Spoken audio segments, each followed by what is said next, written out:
मुफ्ती साहब, क्या दोपहर में सोना ज़रूरी है? मैंने सुना है कि दोपहर में भी सोने का हुक्म दिया है हमारे नबी सल्लल्लाहु अलैहि वसल्लम ने। देखिए, सहाबे किराम जो थे उनके अंदर दो खासियतें थीं। पहली खासियत ये थी कि वो कम खाते थे, दूसरी खासियत ये थी कि वो कम सोते थे। दोपहर में सोने का क्या सिस्टम है वो मैं अभी आपको बताता हूँ कि इस्लाम इस बारे में क्या कहता है। लेकिन उससे पहले मैं आपको बताऊँ कि जो लोग ज़्यादा खाते हैं और ज़्यादा सोते हैं उनको बीमारियाँ जल्दी पकड़ती हैं।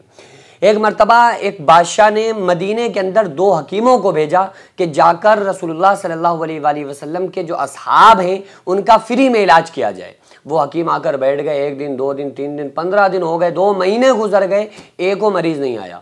वो आए रसूलुल्लाह सल्लल्लाहु अलैहि वसल्लम की बारगाह में और कहा कि या रसूलुल्लाह सल्लल्लाहु अलैहि वसल्लम, हमें 2 महीने हो गए, आप अपने सहाबा को हुक्म दें कि वो हमारे पास आकर हमसे फ्री इलाज करा लिया करें, और हम हकीम हैं, हम आकर बैठे हुए हैं, लेकिन आपके सहाबा में से कोई नहीं आता है। तो आका अलैहिस्सलातु वस्सलाम ने इरशाद फरमाया कि हमारे सहाबा कम खाते हैं, इसलिए इन्हें जल्दी बीमारी नहीं होती। तुम चले जाओ अपने वतन, अपना काम देखो जाकर। हमारे सहाबा कम खाते हैं, इसलिए इनको जल्दी बीमारी नहीं होती है। तो पता चला सेहत जो है, अच्छी सेहत वो कम खाने में, ज़्यादा खाने में सेहत थोड़ी है, कम खाने में, मीडियम खाने में सेहत है। पेट के अंदर 3 हिस्से होते हैं, एक खाने का, एक सांस का, एक पानी का। हम क्या करते हैं, तीनों हिस्सों में हम खाना खा लेते हैं और फिर उसके बाद हमें पानी पीने से रोका जाता है। हम पीते नहीं है कि 10 मिनट बाद पीना चाहिए, फ़ौरन नहीं पीना चाहिए। जाहिर है ना कि जब एक पेट खाने का एक हिस्सा था पेट के अंदर, एक हिस्सा पानी का था और एक हिस्सा सांस का था, आपने जब तीनों में खाना खाया हुआ है तो फिर अब तो ये कहा ही जाएगा कि आप पानी को एकदम ना पिए।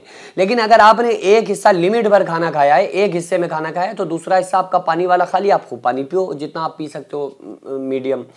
लेकिन जब आप फुल खाना खाएंगे, तीनों हिस्सों में खाना खाएंगे और फंती मार के बैठ के खाएंगे, तो डायरेक्ट वो आपके पेट में कोई चीज़ दबती नहीं है। वैसे सुन्नत तरीका जो है बैठने का खाना खाने में, उससे पेट आपका दबा रहता है। उकड़ू बैठे या एक पैर पे बैठे तो वो आप अनलिमिटेड आपका खाना नहीं होगा, समझ रहे हैं? इसी के लिए वो सुन्नत तरीका है। और जब आप फंती मार के खाते हैं, कोई मजबूरी है खा सकते हैं, लेकिन अगर बिला वजह भी खा रहे हैं, एक आदत बन गई है, तो फिर पेट आपका फ्री हो जाता है। खाना आपका तीनों हिस्सों में फिर आप खाना खा रहे होते हो, तो फिर इसलिए जब आप फौरन पानी पीते हो तो फिर बीमारी बनती है।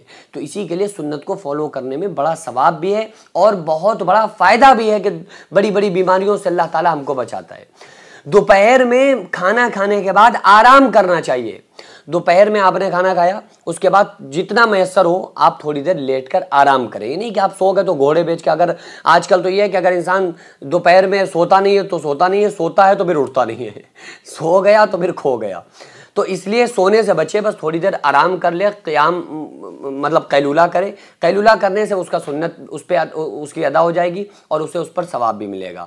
और रात में खाना कम खाया करें, क्योंकि रात में इंसान मगरिब की नमाज के बाद खाना खाना सुन्नत है, इशा की नमाज पढ़कर फिर सोना सुन्नत है।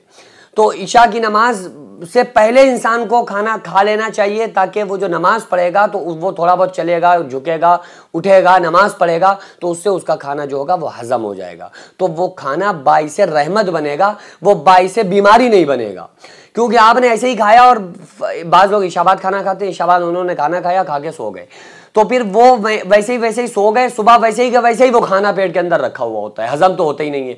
फिर मशीनरी जो अंदर की है ना, वो और ज़्यादा हमारा हाजमा जो है वीकनेस होता, कमज़ोर होता चला जाता है। तो इसी के लिए सुन्नत तरीका है, मगरिब बाद आप खाना खाएं, उसके बाद इशा की नमाज़ पढ़ें, थोड़ी बहुत एक्सरसाइज हो जाएगी नमाज पढ़ने में, फिर उसके बाद आप आराम से सो जाएं। और रात में कम थोड़ा खाया करें। सहाबा किराम कम खाते थे और कम सोते थे, इसीलिए उनके अंदर बड़ी ताकतें थीं और वो जल्दी बीमार नहीं हुआ करते थे। तो हमें इन 2 सुन्नतों पर अमल करना है, और इंशाअल्लाह तबारुक ताला जब हम सुन्नत पर आमिल बन जाएंगे तो अल्लाह तबारुक ताला हमें कामयाब कर देगा। अल्लाह ताला कुरान में फरमाता है, वमन युतिअल्लाह व रसूलहू फ़क़द फ़ाज़ फ़ौज़न अज़ीमा, जिसने अल्लाह और उसके रसूल सल्लल्लाहु अलैहि वसल्लम की फरमा बरदारी की वो कामयाब हुआ।